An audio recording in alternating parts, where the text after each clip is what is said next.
I'm not a lawyer. I have absolutely no idea into the depth of the conversation here today. But I stand here as a simple citizen that has a responsibility and has that constitution, however faulty it is, for me to ensure that I provide a sustainability or a life of sustainability for my people. And so the question I ask myself is, if we've been doing the same thing over and over again, since 1979, since 1999, and we have not gotten the change that we desire, what is wrong with us? Let's get it practical. Let's remove the gloss and let's be able to spare and deal with this. Conversations like this, how do we take it forward? You cannot bring eminent Nigerians, people that have done better part of their time serving this country, have a discussion, a conversation, and you cannot take it forward to become something that we can live with, that we can, take forward and make sure that we have a concrete solution. Then we're wasting our time. And that's why when we rise from this place, whatever are the communique or whatever are the resolutions, the question will be, how do we take it forward? How must the patriots, which you, sir, lead, have an opportunity to let the heirs and the people that will make those changes make it happen? It's not only Senator Tamboa today, with all due respect. It is to be able, given the number of people that are here, take this conversation and make it very, very effective. I have seen that speakers on to speakers have talked about the fact that it's not the National Assembly that will make those amendments. And it makes a lot of logical sense. It is for the National Assembly to set up, to constitute a law, a simple law, where the people will come together and make those amendments for themselves. And so we need to be able to be clear. It's not big grammar. It is something very simple and which we can take forward. I stand here as a leader of a larger state, and if it is a voice to use me as an advocate to take that forward in the National Assembly, then it becomes a force for us to take it forward. How well do we see the anomalies that we have in our country? Why would we have a federal agency come to control the water in front of Ozumbambadiwe? Why would we have a federal agency in 1,000 kilometers away to come and see the need of my people right on Ozumbambadiwe here? Those are some of the things that we will need to be able to tell forward and say that indeed we need to have a true federating state and be able to amend this constitution. I have seen, and I don't know what is wrong at the federal, and I don't know if I'll get there, but I don't know what is wrong at the federal, because you will see state officials who were fighting the same cause as state officials. The moment they get to federal, they do a 360 and begin to fight against the same thing that they were fighting at the state. Several, and I'm wondering, what is going on? What has happened? You were on this role at the state level. Now you are at federal. For you to continue to pursue, you do a 360 and you are fighting a law that you kept in your... Sir, these are the issues. And I don't know what exactly is. And it's because, indeed, we've said it, it's large and it's big, and there's something about the federal that just sucks everybody. We need to be able to unravel this. We need to be able to be bold, be audacious, be forward-thinking, and take this thing. This is our country. We have no other one. And we've all discussed and had this conversation.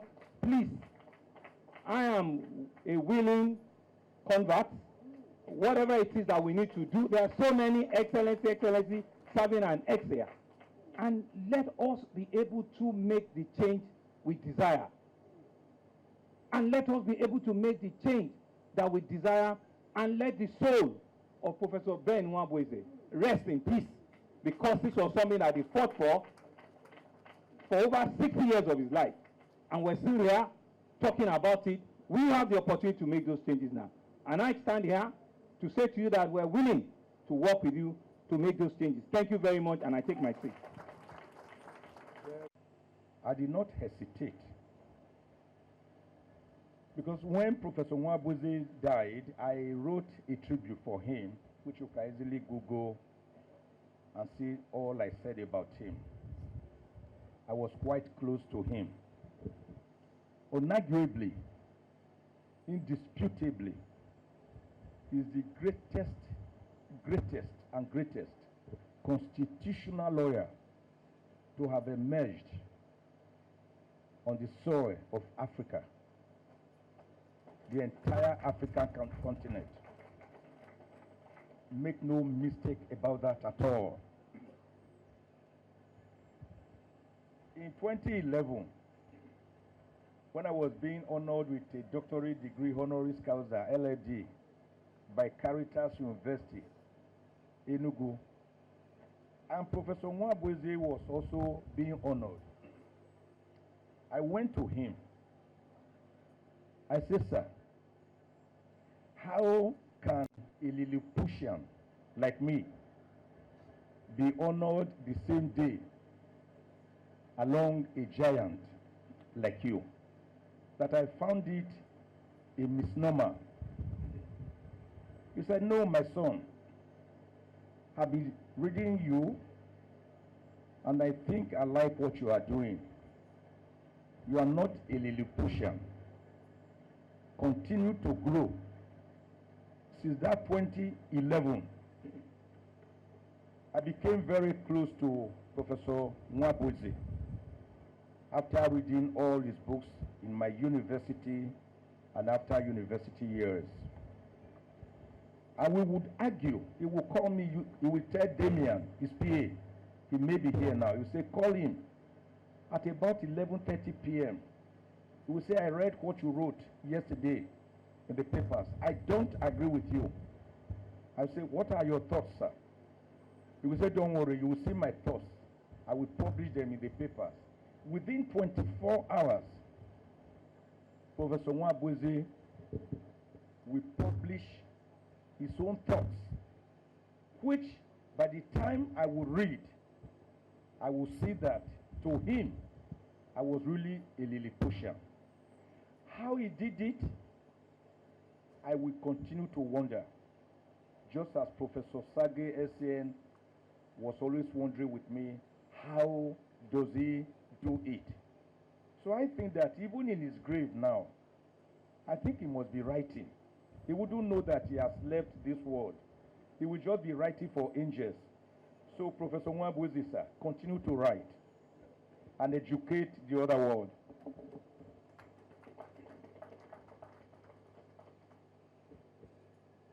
The Constitution, sir, is the birth certificate of any nation. It is the identity card. Make no mistake about that. So when you talk about a constitution or a country, the first thing you think of is, what is his system of government? How does he run it? Is it parliamentary? Is it presidential? Is it a republican state? Is it unitary? What form of government? How do the people relate? Once you are discussing all these issues, you are thinking of the constitution of a country. And that is why it is very, very important. And let me make this point. The process, the procedure by which a constitution comes into being is not only important, but it's actually more important than the contents of the constitution itself. That was why America, between May 4 and September 17, 1787, decided to gather in Philadelphia, Pennsylvania, to have what they called a more perfect union. They already had confederates having their own constitutions, but they felt that they needed a stronger government at the center, but federative units strong enough to stand on their own, but not too strong to override the central government. That was how they met. Great American people, Alexander Hamilton, John James, James Madison, Thomas Jefferson, George Washington, who became the first president of America emerging from that conference. These were the great Federalists. And they decided to set for themselves a new constitution. Agreed on certain articles of faith: republicanism, presidentialism, and federalism. It was from that constitutional conference they decided to have not just a presidential system of government, but also what you call judicial review of administrative actions. They decided to have a tripartite system of government: the legislature, the executive, and the judiciary. A doctrine which earlier in 1748 was ably propounded by Baron de Montesquieu, a great French philosopher. To have a Bill of Rights. And so that constitution was promulgated finally in June 1787, 10 years after they became independent. Guess what? They did not claim to know it all. The 50 delegates that attended, 39 of the delegates signed. They still subjected it to the 13th Confederate States for their approval through a referendum. A referendum is key to any constitution making. That is why the American Constitution, which is just 192 pages, about 27 amendments, 7,591 words, unlike the Nigerian Constitution, which is as large as a portfolio, still stands the test of time hundreds of years later. So the process by which a constitution comes into effect, therefore, is very, very important. Right now, the Green Chambers has set up a committee to amend the Constitution after the first four amendments. And the Senate has also set up a 43-man committee. My brother and good friend here, Aminu Tambuwa, a man who has conquered not just the legislature, but the executive. We are preventing him from coming to the judiciary. He's there. But with this, their work amounts to what we are looking for.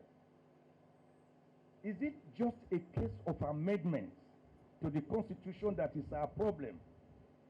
Can you amend a bad document? Can you amend a fundamentally flawed document? My humble answer is that you cannot. 1 million amendments multiplied by 1 million amendments added to 1 million amendments of the present fundamentally flawed Constitution cannot cure it of its original sin, like the original sin committed by Adam and Eve. What is that original sin? It is that it was imposed on you and I militarily by a military junta led by General Abdulsalami Abubakar, 28 members of the Provisional Ruling Council, It was never subjected to any referendum of the people. And guess what? The present constitution was attached as a mere schedule. Can you believe that? To decree number 24 of 1999. So the constitution you are using is a mere schedule attached to a decree. So how can you amend it? How do you cleanse it of that leprous pedigree? How? I will tell you. Like Naaman the leper that dipped himself into River Jordan 7 times to become cleansed of his leprosy. Nigerians must own their own constitution through a popular referendum of the people, like was done to the Midwest Constitution on the 10th of August 1963, when it separated from Western region. Without that, we will just be on a journey to no destination. Any group will start through federalism. They give them power. They won't do anything. Through federalism will die. Is there any true federalism again in South? Now they cocaine. Do you not come? If you lose a president, any change? Is there any change? God bless you. Thank you, very short. Always saying the same thing now. And as the lawyers will say, and I'm sure they will say substance over form. We all agree on one thing, that our constitution is faulty. I don't want to say we don't have a constitution, but of course we can improve on it. I think what we should do, having had the opportunity of having experience in both the legislative arm and the executive arm, I think what we should do now is to just carry what all of us have been saying. I will want to recommend and suggest that the Patriots, as a group, all the outcome of this colloquium should be taken. Take it to the National Assembly. Invite the elders. Go and meet the principal officers. Indeed, you can even meet all of them and let them know this is our advice. This is what we think is the way forward. And don't stop at that. Let's take the line of Governor Soyelitu. Take this in as well. You can seek an audience with Mr. President. You can even seek audience with all the bodies of the speakers in Nigeria. So let us take this in a way. We have been at this since 1950s. And all our leaders, our elders, some of them died fighting for this just cause. And that is why we all gathered here today to honor that erudite constitutional lawyer, Prof.Ben Nwabueze. Please, in their memory, and the memory of those giants that have fought, they keep fighting. Some of us are still around. Some of them are still around with us. I think we should just take those steps. And I'm sure that we will get there. The National Assembly have been there. We want this in fact, as you wanted it. So go and meet them, seek audience with them, seek audience with Mr. President, seek audience with all the various ethnic groups too. Let them know this is where we find ourselves. The next step is to just like everybody is saying, a referendum commission. They will put it in place and we'll get to where we are going. On that note, thank you for inviting me once again. Thank you. I'd like to join Dr. Kalu Idika Kalu in welcoming you all to this national dialogue, which we've called a colloquium, organized by the Patriots as a memorial honor to the late Professor Ben Nwabueze, the recent chairman of the Patriots. The broad theme of the colloquium relates to the making of a suitable constitution for Nigeria. But first, a brief word about the Patriots. The Patriots are a group of experienced Nigerians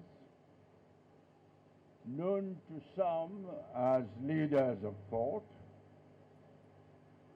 who are committed to the advocacy of a suitable constitution and good governance in Nigeria. The group, I must stress, is non-partisan and represents the interests of all parts of the country. Professor Ben Nwabueze was the second chairman of the Patriots. He had succeeded the late Chief Rotimi Williams, the acclaimed giant of law practice in Nigeria. As is well known, Professor Ben Nwabueze was a towering scholar in constitutional law. He was an undisputed authority not only of the Nigerian Constitution, but also of the constitutions of African countries, including especially Kenya, where at the request of President Arap Moi, Professor Ben Nwabueze went and adapted the Kenya constitution from that was serving a one-party state to a constitution for a multi-party governed Kenya. It is therefore very befitting that this colloquium has been organized as a tribute to the memory of Professor Ben Nwabueze. I am glad that we have here in this hall many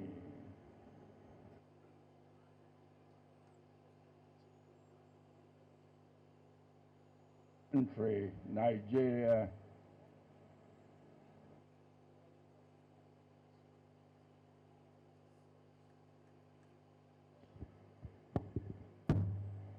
leaders of various states in Nigeria. I would like to make brief observations of what I consider incontrovertible facts that should form the background of our discussions here today. First, Nigeria is a First, Nigeria is a pluralistic country that is still struggling to become a nation with assured political stability and progressive socioeconomic development. The fact from across the world is that some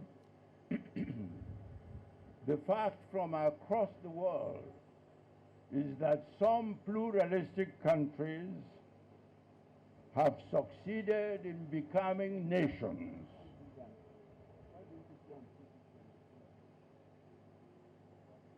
while other pluralistic countries have failed and disintegrated. And the lesson from this is that pluralistic countries which have succeeded in becoming nations have generally practiced true federalism with considerable powers devolved to the federating units.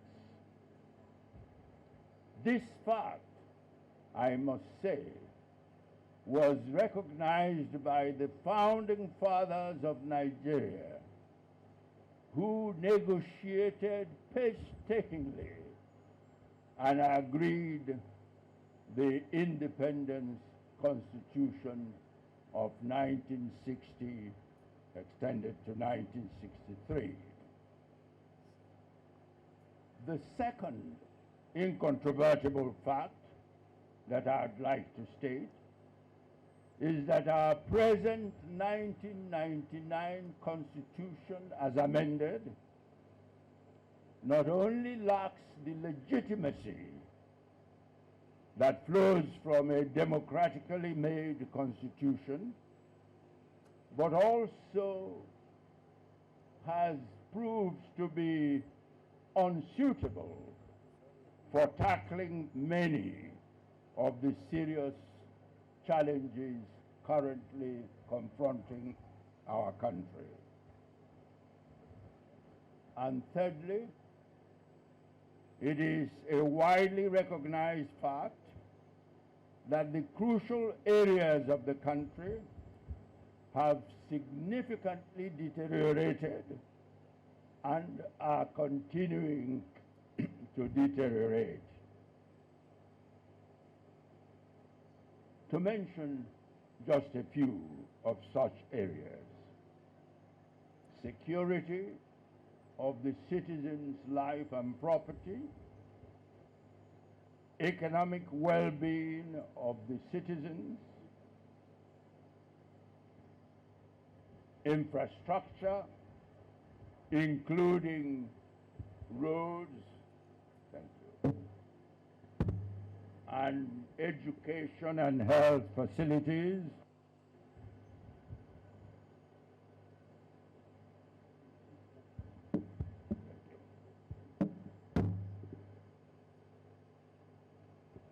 social cohesion and social values, and the sense of national unity.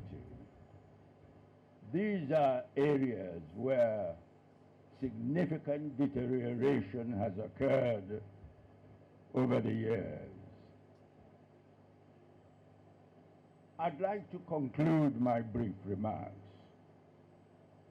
by saying that there has been no shortage of opinions and prescriptions of the nature and content of what should be a suitable constitution for a pluralistic country. Many commentators have expressed the view that the 1960-1963 Constitution, as well as the recommendations of the 2014 National Conference, provide inescapable guide in this respect. I hope, therefore, that this colloquium will, while reaffirming the essential ingredients of the desired Nigerian People's Constitution, will focus on the process of producing such a constitution. I believe that in this respect, we have only two options. Either we accept the 2014 National Conference as acceptable platform, or we go for a relatively inexpensive, directly elected Constituent Assembly on non-party basis for producing such widely desired constitution. I thank you all.